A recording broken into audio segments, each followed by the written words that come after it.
patiently wait. When they get a chance, then you should do that. Second is to visit Masjid al-Quba. Okay, Masjid al-Quba is something that a place which Rasulullah sallallahu alaihi wasallam is strongly recommended. There are various narrations, including the one you are seeing, where the Prophet sallallahu alaihi wasallam said, "Man kharaja hatta ya'tiya hadha al-masjid, Masjid al-Quba, fasalla fihi kana lahu adl umrah." That anyone who would come until he reaches this masjid, meaning Masjid al-Quba, and then he prays there, then for him would be the ajr of kana lahu adl umrah, the reward of an umrah. Okay, that's the translation. So this is why going to Masjid al-Quba, it is known that Rasulullah sallallahu alaihi wasallam would often go to Masjid al-Quba and would go and pray over there. So it is something that was he did often. So it is a strong recommendation. And of course the reward being equivalent to an umrah is also something that we should be eager to seek. The third is visiting the graveyards of Al-Madinah, or shall we say, is it the fourth? The graveyards of Al-Madinah, which include Jannatul Baqi and the martyrs of Uhud. This is something that is also recommended, and all that we have to do again is give the salam and make the dua for that. This is the dua recommended, reported by Imam Muslim and others, with slight variation of words. In this one, the Prophet ﷺ taught them to say, "Assalamu alaikum ahl al-diyar min al-mu'minin wal-muslimin wa inna insha'allahu lalahiqun nas'alullahu lana wa lakum al-afiyah." That peace be on you, O people of the houses from the mu'minin and muslimin, and indeed we would also be, if Allah willing, we would be meeting you. We ask for the forgiveness for us and you. Okay, so this is all I wanted to say about the issues related to the visit of Medina. And of course there is a lot of detail, because there are many misconceptions people have. We will take a long time to go through into all the minute details, but these are the main issues. Inshallah, if one remembers, one can save himself from doing any kind of innovative things. A couple of things which I want to mention is the pillars of Hajj, because all through the discussion we keep on mentioning, the people still forget, and then they ask, "Then what about this, what about that?" Two things are important to know: the pillars of the Hajj, which means Arkan al-Hajj, and the obligation of the Hajj, wajibat. There is a difference between the two, because if you miss a pillar, then Hajj is invalid. It has no validity until you complete those, and those are four. Okay, and number one is al-Ihram. Okay, al-Ihram, despite me explaining it hundreds of times last year and this year, still people make the same mistake when they say, when we put the Ihram on and when we take the Ihram off, then what happens and what not. And this is the reason for making other mistakes which come out of that. So again, a reminder that Ihram is the niyyah of the Hajj and Umrah, and what leads from it, all the prohibition, the state of prohibition that leads from that niyyah. That's what is Ihram. The two sheets the men wear is the libasul Ihram, is the garment of Ihram for the men only. Because if we take that as Ihram, then the women will have no Ihram, which is not the case. Second is, I need to show the slide now. Second is the wukuf of Arafah. Okay, it's a pillar of Hajj. Anyone who doesn't do that, then there is no Hajj. Third is the tawaf al-ifada or tawaf al-ziyara. This is the tawaf of the Hajj, which is done on the 10th of Dhul Hijjah or afterwards. And fourth is the sa'i, which follows this tawaf, the sa'i of the Hajj. So these are the 4 pillars. Any one of these is dropped, then the Hajj is invalid. In Umrah, the only thing that is left is the wuquf. So you have the ihram, the tawaf, and the sa'i. These are the 3 arkan of the Umrah. Wajibat, okay, obligation. The obligations are, number 1, spending the nights of the day of sacrifice in Muzdalifah, the night which we spend in Muzdalifah after going from Arafah to Muzdalifah and then spending the night. This is an obligation. No one is allowed to leave in the first half of the night, but after the midnight, people who are in need, they can leave. Rami of the Jamarat, number 2. Number 3, shaving or trimming of the hair. Spending the night of the Ayyam al-Tashriq in Mina. This is also obligations. The farewell tawaf, which is tawaf al-wada'. These are the obligations. There are some obligations which are connected with the other obligatory acts or the arkan of the Hajj, such as the obligations which are connected with the ihram, which means anything that is obligatory during the state of ihram, then that is also an obligation, which means that all the prohibitions which are stated, things which can't and can be done,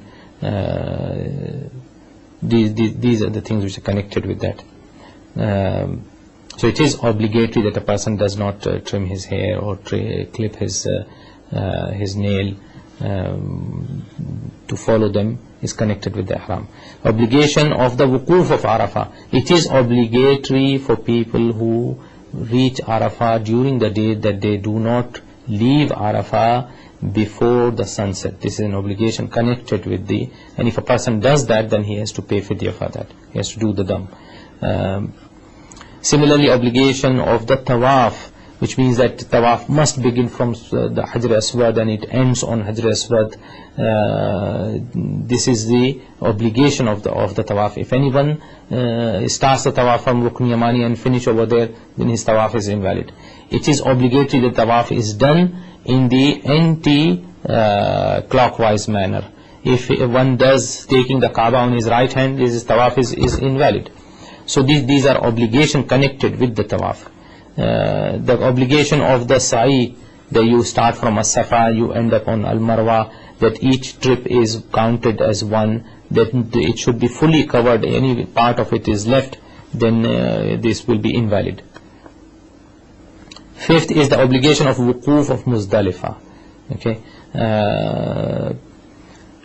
6th, we have very less time now. Obligation of the Rami. Okay. Anything that is connected to an obligatory, which is, for example, what I said for the Rami of Jamarat during the Ayyam al-Tashriq, that it must be done after the Zawal. It must be done beginning from Jamratul Ula and ending on Jamratul Aqaba.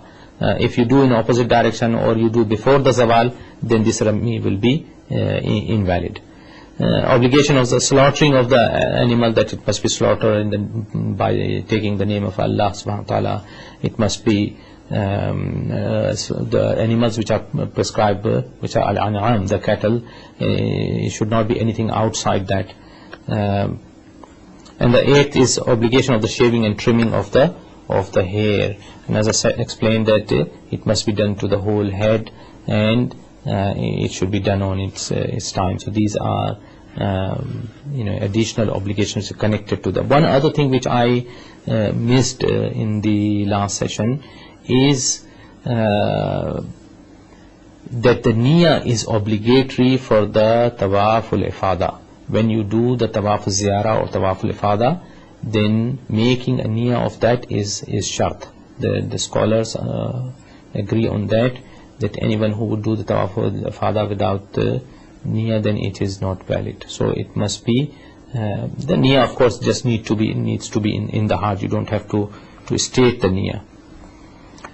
That brings us to the end of all the explanation which I wanted to give, though there are a number of other issues and a lot of confusion and misunderstanding, such as, I'll just give you one small example, that someone phoned me, and a sister who said to me that there is something called tawafun nisa. If we don't do, then our nikah is spoiled and is invalidated. This is real deviation which is completely baseless and introducing things which has no ground. So inshallah, it is very important to learn the manasik properly and do the Hajj and Umrah. May Allah give us the ability to do so. Assalamu alaikum wa rahmatullahi wa barakatuh.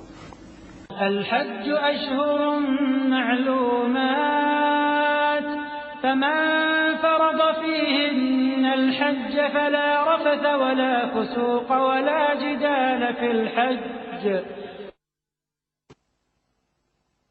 الحج أشهر معلومات فمن فرض فيهن الحج فلا رفث ولا فسوق ولا جدال في الحج. Assalamu alaikum wa rahmatullahi wa barakatuh.